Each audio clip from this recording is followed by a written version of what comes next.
अगर आप डिलीवरी की प्रिपरेशन कर रही हैं तो इन आइटम को अपनी लिस्ट में ज़रूर शामिल कर लीजिए। डिलीवरी के बाद सबसे पहले ज़रूरत होती है स्ट्रॉन्ग और कंफर्टेबल मैटरनिटी पैड की। इसके लिए मैं आपको सजेस्ट करूंगी इजी पैंट्स। इजी पैंट्स का रिव्यू मैंने पहली वीडियो में किया हुआ है, तो आप उसको जाकर देख सकते हैं।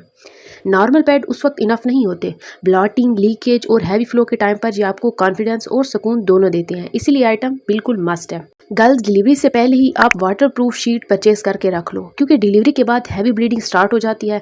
तो अगर आपके पास इस तरह की वाटरप्रूफ शीट होगी ना, तो आपकी बेडशीट भी ख़राब नहीं होगी और आप कंफर्टेबल सो पाओगी। इसके बाद आपने डिलीवरी से पहले 3 से 4 डार्क कलर के ड्रेसेस स्टिच करवा लेने हैं, जैसे कि ब्लैक, ब्राउन, पर्पल, रेड, इस तरह के। क्योंकि ब्लीडिंग की वजह स्टेन लग भी जाए ना, तो डार्क कलर पर इतने ज़्यादा नज़र नहीं आते, क्योंकि लाइट कलर पर तो स्टेन विजिबल होते हैं। एक बहुत ही यूज़फुल टिप, आपने ना शर्ट इस तरह की स्टिच करवानी है कि जिसका गला आगे से बटन से ओपन होता हो। इसका बेनिफिट ये होगा कि बेबी को फीड करवाते वक्त आपको बार बार शर्ट एडजस्ट करने की ज़रूरत नहीं होगी, बस आगे से बटन ओपन करो और फीड करवा लो। इसके बाद आपको डिलीवरी से पहले 2 से 3 इस तरह की फ्रंट ओपन ब्रा परचेज कर लेनी चाहिए। ये बहुत ही अच्छी रहती हैं फीड करवाने के लिए। ये नॉर्मल ब्रा से डिफरेंट होती हैं, बट न्यू मॉम के लिए बेस्ट रहती हैं। गर्ल्स, स्टार्ट में मदर मिल्क नहीं आ रहा होता या फिर बहुत ही कम होता है, तो इसके लिए आप ब्रेस्ट पम्प भी परचेज कर लो। इसके बहुत से बेनिफिट हैं। आप मिल्क इस तरह से निकाल कर बेबी को फीडर में भी दे सकती हो, और इसके अलावा किसी जगह आप बेबी को फीड नहीं करवा पाती और ब्रेस्ट में मिल्क बहुत ज़्यादा भर जाता है और फिर पेन स्टार्ट हो जाता है उस टाइम पर, और ब्रेस्ट मिल्क आपके लिए बहुत ही यूज़फुल होगा।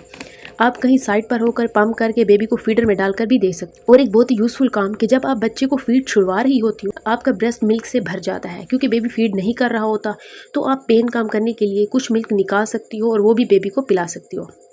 इसके बाद है जी पेरी बोतल। डिलीवरी के बाद हाइजीन और क्लीनिंग बहुत ज़्यादा इंपॉर्टेंट होती है। पेरी बॉटल से वॉश करना इजी हो जाता है, और ये स्पेशली उस वक्त बहुत यूज़फुल होता है जब सिटिंग या मूवमेंट मुश्किल हो। न्यू मॉम के लिए ये एक ज़रूरी कंफर्ट आइटम है। गर्ल्स, हॉट वाटर बॉटल भी आपके लिए यूज़फुल रहेगी, क्योंकि इससे बॉडी की टाइटनेस, क्रैम्प और थकन में बहुत ज़्यादा सुकून मिलता है। डिलीवरी के बाद बॉडी को वार्मथ की ज़रूरत होती है, और ये छोटी सी चीज़ आपको रिलैक्स फील करवाती है। बस हमेशा सेफ टेम्परेचर का ख्याल रखें। इसके बाद है जी ब्रेस्ट पैड।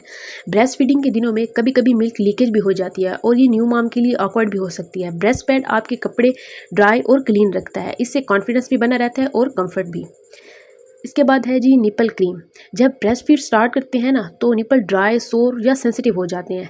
ऐसे में निपल क्रीम बहुत ही रिलीफ देती है। अगर आप क्रीम यूज़ नहीं करना चाहती, तो एक यूज़फुल टिप जो मुझे मेरी मम्मा ने बताई थी कि आपने अपना ही ब्रेस्ट में निपल पर लगाना है, इससे आपका निपल जल्दी ही हील हो जाता है। ये मैंने खुद ट्राई की थी और आप भी ज़रूर ट्राई करना।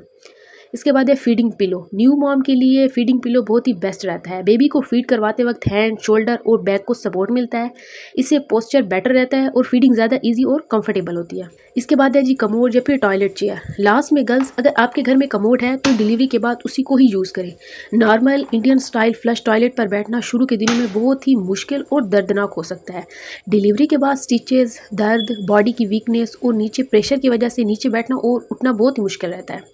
अगर आपके घर में कमोड नहीं है, तो मेरी एडवाइस ये है कि डिलीवरी से पहले एक टॉयलेट चेयर ज़रूर अरेंज करके रख लें। ये आपको बार बार नीचे बैठने और उठने की तकलीफ से बचाएगी और रिकवरी के दिनों में बहुत ही ज़्यादा कंफर्ट देगी।